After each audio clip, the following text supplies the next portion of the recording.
मेरा नाम कोमल है और आप मुझे देख रहे हैं सेलेस्टिन शैलो यूट्यूब चैनल के माध्यम से। And today we are going to discuss about blood groups.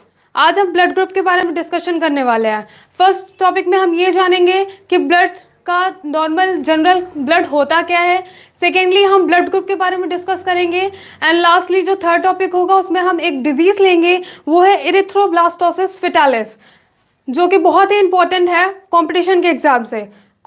तो हम अपने वीडियो को स्टार्ट करते हैं और सबसे पहले आप चैनल को सब्सक्राइब कर लीजिए और बेल आइकन को जरूर प्रेस करिए, जिससे सारे वीडियो लेक्चर्स के नोटिफिकेशन आपको आपके मोबाइल फोन में मिल सके।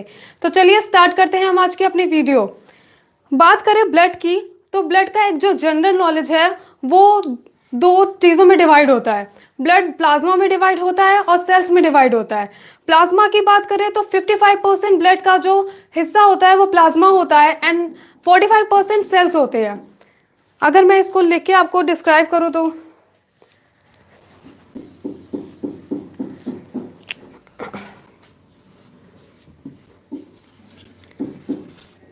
प्लाज्मा की बात करें तो ये 55% होते हैं और सेल्स की बात करें तो ये 45% होते हैं।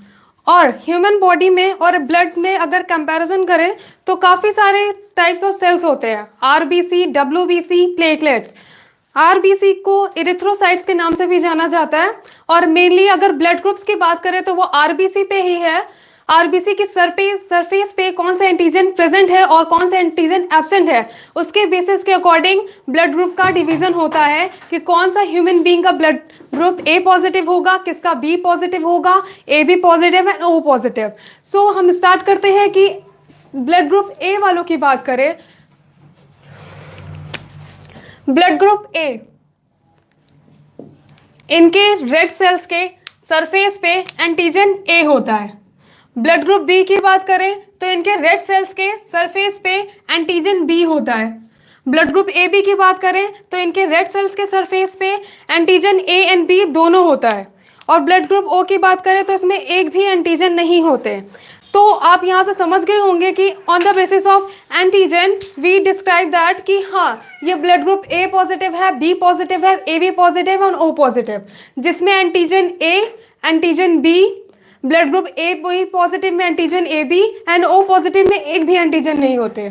और ये याद करने के लिए, लर्न करने के लिए आपके लिए बहुत ही सिंपल वे है, आप लोग बहुत ही इजीली लर्न कर सकते हैं। क्योंकि एंटीजन जो है, अगर ए पॉजिटिव ब्लड ग्रुप है तो आप बहुत ही फास्टली रिकॉल कर सकते हैं कि ए पॉजिटिव में ए एंटीजन ही मिलते हैं। और बात करें एंटीबॉडी जो कि प्लाज्मा में मिलती है, उसमें ब्लड ग्रुप ए पॉजिटिव में एंटीबॉडी बी होती है, ब्लड ग्रुप बी पॉजिटिव में एंटीबॉडी ए होता है, blood group A B positive में एक भी एंटीबॉडी नहीं होती और ओ पॉजिटिव में एंटीबॉडी ए बी होती है। तो यहाँ पे भी अगर जो एक लर्निंग के वे में है कि जो हम एक डिफरेंस देखें कि जल्दी से चीज़ें याद हो जाए, लर्न हो जाए विदाउट एनी कन्फ्यूजन, तो उसके लिए आप देख सकते हैं कि जो ब्लड ग्रुप है एंटीजन सेम लेटर से डिनोट हो रहे हैं। और एंटीबॉडी की बात करें तो वहाँ पे डिफरेंस हो जा रहा है, मींस ए पॉजिटिव में एंटीबॉडी बी है और बी पॉजिटिव में एंटीबॉडी ए है। तो ये है, आप शॉर्ट ट्रिक से आप याद कर सकते हैं चीज़ों को।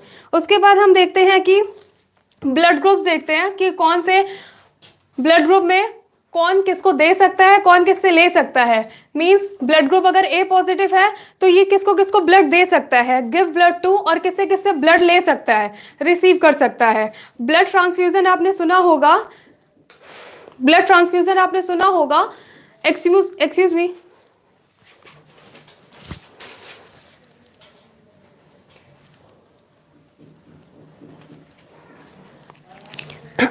Sorry for the disturbance.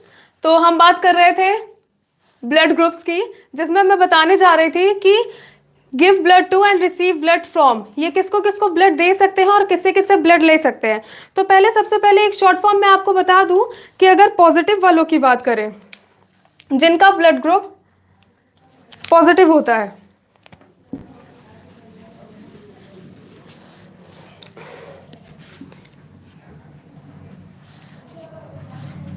Positive वाले सिर्फ पॉजिटिव को दे सकते हैं।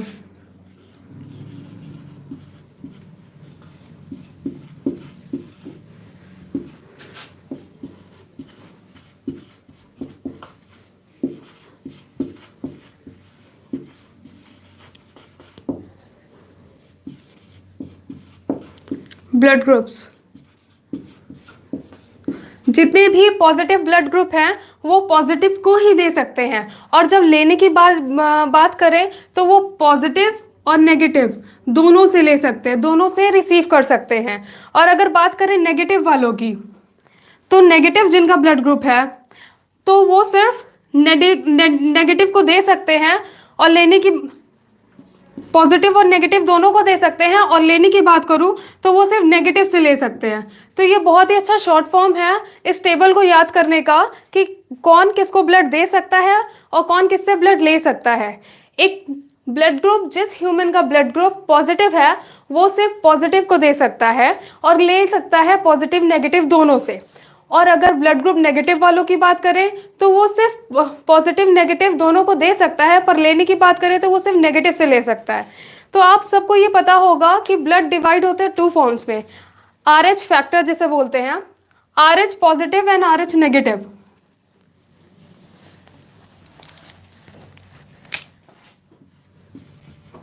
RH होता है, ये 2 फॉर्म्स में डिवाइड होता है, RH positive and RH negative. RH positive अगर टोटल पॉपुलेशन में काउंट किया जाए तो 85% लोग ऐसे होते हैं जो RH पॉजिटिव होते हैं, मींस RH पॉजिटिव के लोग हमारे पॉपुलेशन में ज़्यादा होते हैं। और अगर RH नेगेटिव की बात की जाए तो ये 15% ऐसे लोग होते हैं जो RH नेगेटिव होते हैं। ये कोई बीमारी नहीं है, ये बस नॉर्मल सी चीज़ है कि जिसके ब्लड सेल्स में कौन कौन से एंटीजन प्रेजेंट है। RH फैक्टर का प्रेजेंट होना मीन्स उसका पॉजिटिव होना, और अगर RH फैक्टर एब्सेंट है तो उसको हम RH नेगेटिव बोलते हैं, जो कि 15% पॉपुलेशन में होता है। तो ये बहुत ही सिंपल सी चीज़ है। फिर उसके बाद हम बात करेंगे इस टेबल के लिए कि कौन किसको ब्लड दे सकता है। अगर ब्लड ग्रुप A की बात करें, A पॉजिटिव, तो ये ब्लड ग्रुप A पॉजिटिव और AB पॉजिटिव वालों को ब्लड दे सकता है और रिसीव कर सकता है, ब्लड ले सकता है A positive and O positive वालों से। और ब्लड ग्रुप B पॉजिटिव की बात करें तो ये B पॉजिटिव और AB पॉजिटिव को दे सकता है, और अगर रिसीव करने की बात करूं तो वो B पॉजिटिव और O पॉजिटिव से ले सकता है।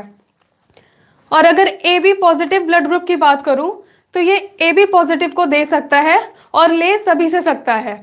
यहाँ पे रीजन ये है कि ये सबसे क्यों ले सकता है, बिकॉज यहाँ पे एक भी एंटीबॉडी नहीं होती, इसलिए ये सबसे ले सकता है। और O पॉजिटिव की बात करूं तो ये सभी को दे सकता है, पर लेते टाइम वो O पॉजिटिव से ले सकता है और O नेगेटिव से ले सकता है। जैसे कि मैंने आपको बताया था कि नेगेटिव वाला दे सकता है सबको, पर ले सिर्फ नेगेटिव से सकता है। तो उसके अकॉर्डिंग अगर नेगेटिव ब्लड ग्रुप की बात करूं मैं, तो A नेगेटिव वाला वो A negative, A positive, AB negative and AB positive को दे सकता है, और लेने टाइम वो A negative and O negative से ही सिर्फ ले सकता है। B पॉजिटिव की बात करूं तो ये B negative, B positive, AB negative and AB positive से ब्लड ले सकता है, और देते time B negative and O negative को दे सकता है। देन AB नेगेटिव की बात करूं तो ये AB पॉजिटिव, AB नेगेटिव दोनों से ले सकता है, और देते टाइम ये सभी को दे सकता है, सारे नेगेटिव ब्लड ग्रुप्स। और O नेगेटिव की बात करूं तो ये सभी को ब्लड दे सकता है, और लेते टाइम ये सिर्फ O नेगेटिव से ले सकता है। तो एक पॉइंट आता है यूनिवर्सल डोनर।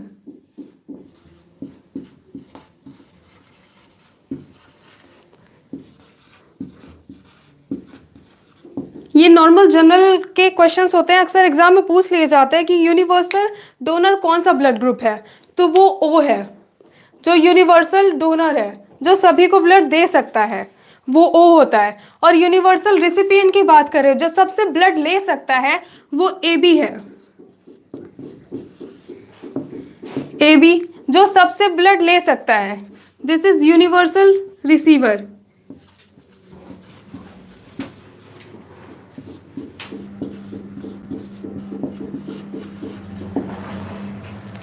तो यहाँ पे आप सब लोग को समझ आया होगा कि यूनिवर्सल डोनर O पॉजिटिव है और यूनिवर्सल रिसीवर AB पॉजिटिव है।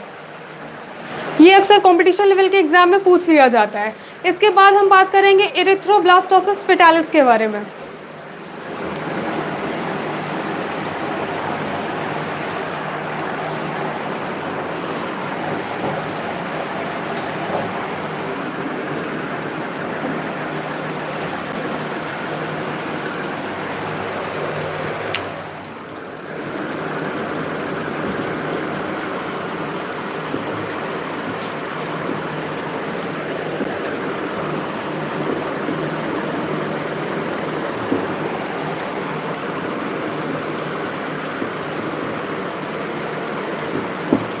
इरिथ्रोब्लास्टोसिस फेटालिस, ये एक ऐसी कंडीशन है जहाँ पे अगर मदर का ब्लड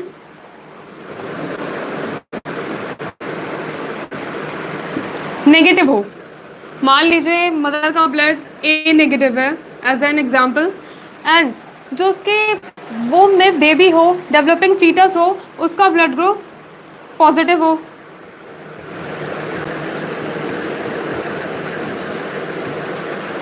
तो फर्स्ट चाइल्ड के कंडीशन में तो वो चीज़ कंडीशन नॉर्मल होती है और बेबी सेफ होता है फर्स्ट कंडीशन में। But in the case of second pregnancy की बात करें तो वहाँ पे प्रॉब्लम ये होती है कि जो मदर का WBC होता है, in the case of second pregnancy mother का WBC अटैक कर देता है फीटस के RBC पर, एज अ फॉरनर समझ के वो फीटस के RBC के पे अटैक करता है, जिसके कारण जो डेवलपिंग बेबी है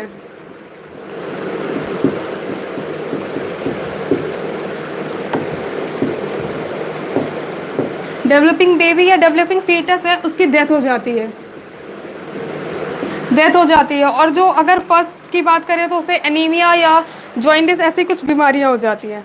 तो रीजनिंग में ये क्वेश्चन अक्सर पूछे जाते हैं कि इरिथ्रोब्लास्टोसिस फेटालिस, इसमें होता क्या है कि मदर का ब्लड ग्रुप नेगेटिव हो अगर और बेबी का पॉजिटिव हो, तो उसमें जो मदर का WBC होता है, WBC श्वेत रक्त कोशिका जो कि रिस्पॉन्सिबल होती है शरीर को बचाने में, जो कि एक इम्यूनिटी बूस्टर की तरह कार्य करती है, तो वो जाकर के जो फीटस का RBC होता है उस पर अटैक कर देती है और वहाँ पे एक क्लॉटिंग होने लगती है, रक्त का थक्का जमने लगता है, जिसके कारण सेकेंड बेबी की डेथ हो जाती है।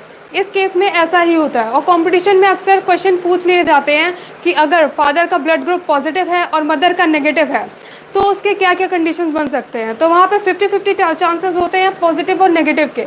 उसका एक क्रॉस मैं करती हूँ।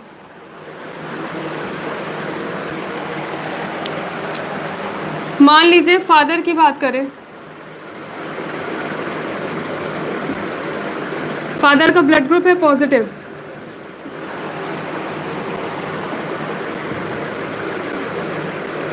मदर का ब्लड ग्रुप है नेगेटिव, तो जो कंडीशन बनती है क्रॉस की कंडीशन,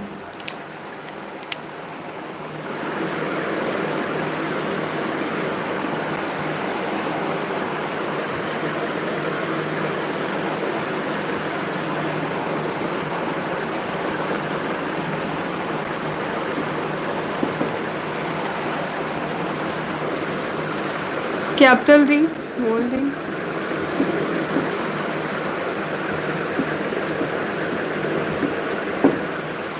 जहाँ पे कैपिटल डी है ये डोमिनेट कर जाता है स्मॉल डी पे, मींस ये पॉजिटिव ब्लड ग्रुप है, ये नेगेटिव है, ये पॉजिटिव है, ये नेगेटिव है। तो इस क्रॉस के अकॉर्डिंग 50% जो इनका फीटस होगा, 50% जो बेबी की जनरेशन होगी, जो कमिंग बेबी होगा वो पॉजिटिव हो सकता है और 50% नेगेटिव हो सकता है। 50% पॉजिटिव हो सकता है और 50% नेगेटिव हो सकता है। ये कंडीशन इस क्रॉस पे डिपेंड करती है और ये क्वेश्चन अक्सर एग्जाम में पूछ लिया जाता है।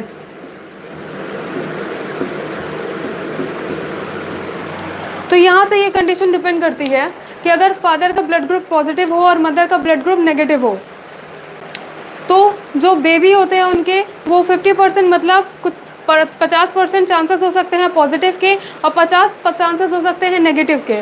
तो अकॉर्डिंग टू दिस अगर मदर का ब्लड ग्रुप जो नेगेटिव है और फीटस का पॉजिटिव है, तो वहाँ पे मदर का जो WBC है वो फीटस के पॉजिटिव ब्लड ग्रुप से RBC पे अटैक कर देता है, जिसके कारण ऐसी कंडीशन बन जाती है कि मदर का जो फर्स्ट बेबी होता है वो सेफ हो सकता है, वो सिर्फ एनीमिया, जॉइंटिस एंड ऐसी चीज़ों से कॉज करता है, लेकिन जो सेकेंड फीटस होता है उसकी डेथ हो जाती है।